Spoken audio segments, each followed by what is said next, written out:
तो नमस्कार, शस्त्रीय काल, आदाब। हाजिर हूँ फिर से एक बार मिडिल ईस्ट की एक बहुत बड़ी अपडेट लेकर। जी हाँ दोस्तों, मिडिल ईस्ट से एक बहुत बड़ी खबर आ रही है। मिडिल ईस्ट और साउथ एशिया की राजनीति में एक ऐसा बड़ा धमाका हुआ है। सऊदी अरब और पाकिस्तान दुश्मन देश ने मिलकर ऐसा समझौता किया है जिसकी गूंज वाशिंगटन से लेकर तेहरान और दोहा से लेकर पूरे मिडिल ईस्ट तक सुनाई दे रही है। दोस्तों, जो डील हुई है उसकी बात कर लेते हैं। सबसे पहले मैं आपको इस समझौते का नाम आपको बताता हूं। तो इसका नाम है स्ट्रेटेजिक म्यूचुअल डिफेंस एग्रीमेंट, यानी कि SMDA। और सुनने में ये बस एक डिफेंस डील लग सकती है, लेकिन हकीकत में ये वो चाल है जो आने वाले सालों में पूरी दुनिया की राजनीति का नक्शा बदल सकती है। ज़रा तस्वीर सोचिए, आज की ही पाकिस्तान के प्रधानमंत्री शहबाज शरीफ रियाद पहुंचते हैं। वहां रेड कारपेट बिछा हुआ है, आसमान में कई F-15 जेट गरज रहे हैं, सामने खड़े हैं सऊदी क्राउन प्रिंस मोहम्मद बिन सलमान। अब दोनों हाथ मिलाते हैं और इसके बाद डील साइन की जाती है उस समझौते पर जिसमें लिखा है, ध्यान से सुनिएगा, जिसमें लिखा है अगर तुम पर हमला होगा तो उसे हम पर हमला माना जाएगा, और अगर हम पर हमला हुआ तो उसे तुम पर हमला समझा जाएगा।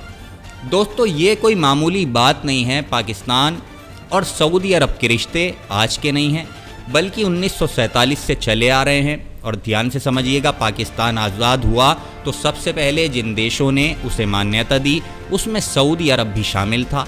1991 में दोनों ने ट्रीटी ऑफ फ्रेंडशिप साइन की और तभी से ये रिश्ता दोस्ती से बढ़कर और ज़्यादा गहरा गया।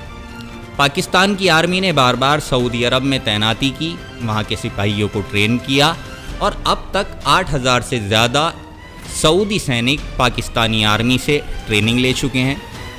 वो पहले खुद तो ले लें, लेकिन आज जो समझौता हुआ है वो बाकी सब डील से अलग है। पहली बार दोनों मुल्कों ने औपचारिक तौर पर डिक्लेयर किया है कि अब उनका डिफेंस एक दूसरे से जुड़ा है, यानी अगर कल को सऊदी अरब पर कोई हमला होता है तो पाकिस्तान उसे अपने ऊपर हमला समझेगा, और अगर पाकिस्तान पर हमला हुआ तो सऊदी अरब उसके साथ खड़ा हुआ दिखाई देगा। दोस्तों, यहाँ सबसे दिलचस्प बात यह है इस डील का टाइमिंग। सोचिए ज़रा, पिछले 2 साल से पूरा मिडिल ईस्ट आग में जल रहा है। गाज़ा पर इजराइल की लगातार बमबारी हो रही है, ईरान के न्यूक्लियर प्रोजेक्ट उन पर अटैक हो रहा है। हाल ही में कतर की राजधानी दोहा पर पिछले हफ्ते हमला हुआ।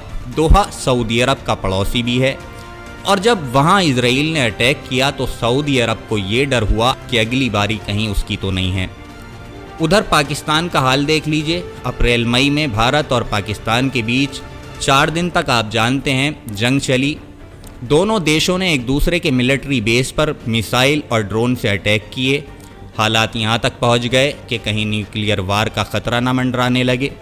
हालांकि किसी तरह सीज़ फायर हुआ, लेकिन ये साफ हो गया कि हालात कभी भी बिगड़ सकते हैं। तो ऐसे हालात में सऊदी अरब और पाकिस्तान का ये डिफेंस एग्रीमेंट सामने आता है और इसे कहते हैं सही वक्त पर सही चाल चलना। दोस्तों, बात करते हैं अमेरिका की।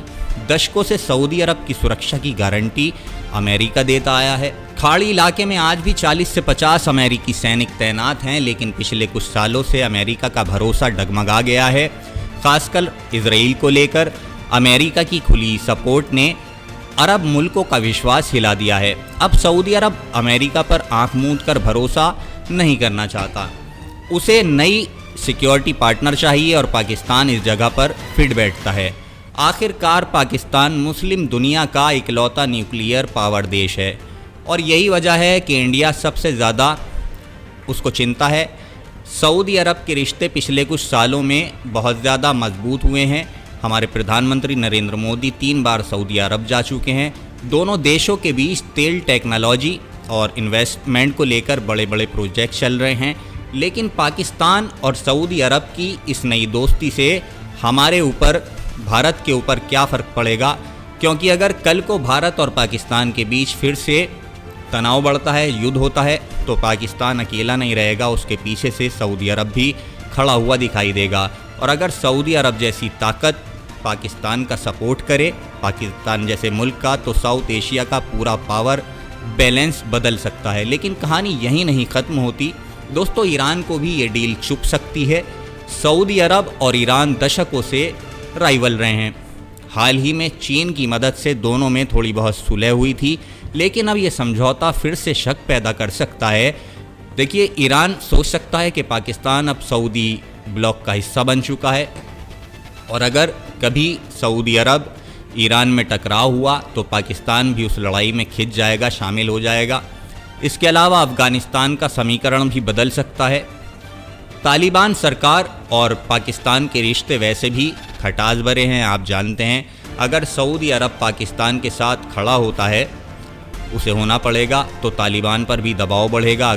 अब आता है सबसे दिलचस्प सवाल, क्या पाकिस्तान सऊदी अरब को न्यूक्लियर अम्ब्रेला देगा? दुनिया भर में ये चर्चा सालों से चल रही है।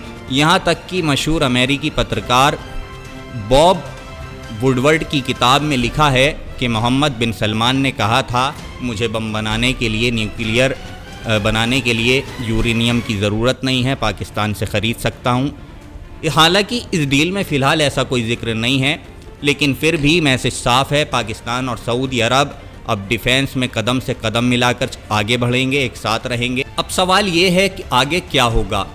क्या डील सच में मिडिल ईस्ट और साउथ एशिया का नक्शा बदल देगी? क्या इंडिया और पाकिस्तान के रिश्ते और बिगड़ेंगे? क्या ईरान और सऊदी अरब की दोस्ती टिक पाएगी?